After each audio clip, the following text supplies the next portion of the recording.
Jubilee hills లో ఇక్కడ Congress party విజయ దుందుబి మోగించింది.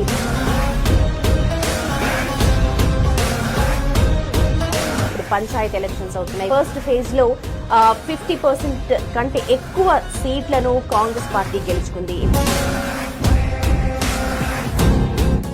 రెండో విడత పంచాయతీ ఎన్నికల్లోనూ హస్తం హవా నడుస్తోంది. మెజారిటీ స్థానాల్లో కాంగ్రెస్ దూసుకుపోతోంది. మూడో వంతు స్థానాలను కాంగ్రెస్ అభ్యర్థులు గెలుచుకున్నారు. ఇది రేవంత్ సర్కార్ ప్రజా సంక్షేమ పాలనకు ఓటరిచ్చిన తీర్పుగా పీసీసీ అభివర్ణించింది.